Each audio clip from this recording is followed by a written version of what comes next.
Hello everyone, welcome to everything in one platter. আজকের নতুন recipe ভরওয়া করেলা, করলার একটা অন্যরকম রেসিপি। করলা খেতে এমনিতে ভালো লাগে না, কিন্তু এইভাবে করে খেলে নিশ্চয়ই ভালো লাগবে।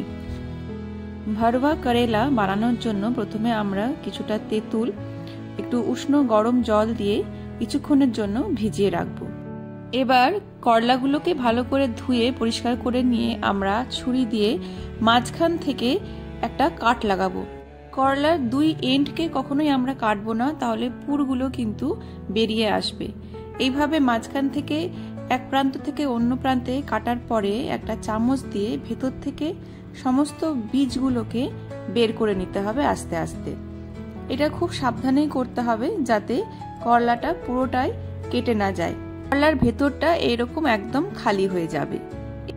এরপর একটা পাত্রে আমরা কিছুটা জল নিয়ে তাতে নুন আর হলুদ দিয়ে ফুটতে দেব। একটু গরম হলে পরেই করলাগুলোকে এর মধ্যে দিয়ে ভালো করে সেদ্ধ করে নেব।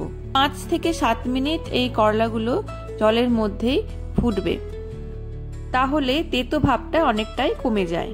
এতে আমরা কিছুটা পিনাটস বা চীনা বাদামকে ড্রাই রোস্ট করে নেব, আর তারপরে একটু ঠান্ডা হলেই আমরা একে গ্রাইন্ড করে নেব। গ্রাইন্ডে কিন্তু অবশ্যই এটা পাউডারের মতো যেন না হয়ে যায়, একটু বেশ দরদরে মতোই থাকে। এদিকে আমাদের তেঁতুলটাও নরম হয়ে গিয়েছে, তাই আমরা তার থেকে পাল্পগুলোকে আলাদা করে ছিবড়েগুলোকে সাইড করে দেব। তাহলেই আমাদের তেঁতুলের পিউরি রেডি।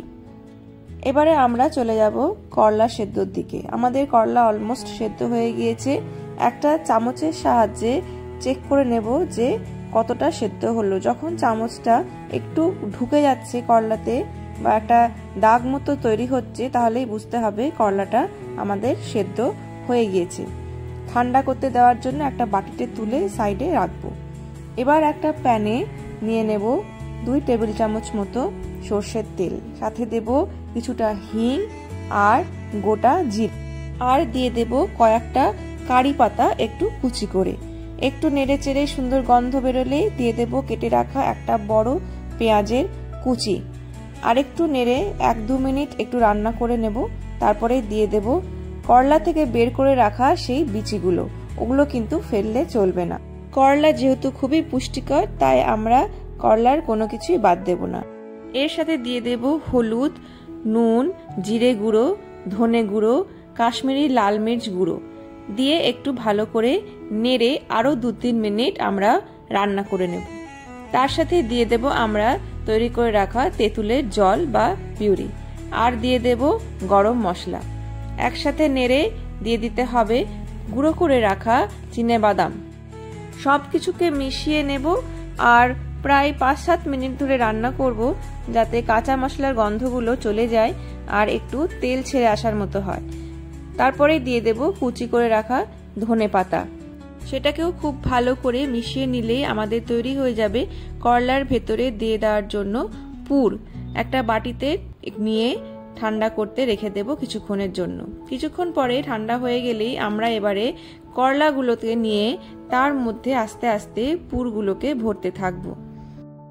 পুরগুলো কিন্তু একদম ভর্তি করে ভরতে হবে, কোনো রকম কার্পণ্য করা চলবে না।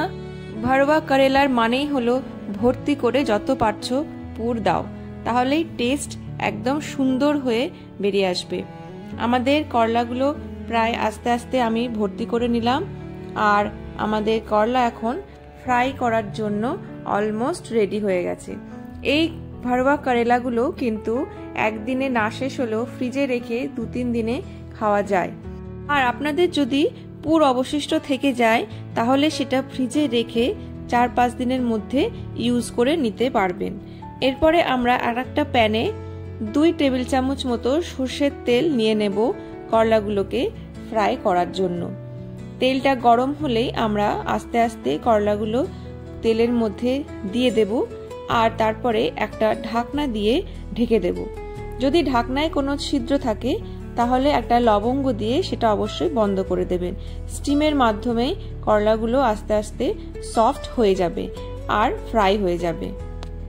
এইভাবেই উল্টে পাল্টে আর ঢাকা চাপা দিয়ে সমস্ত করলাগুলোকে আমাদের আস্তে আস্তে ফ্রাই করে নিতে হবে।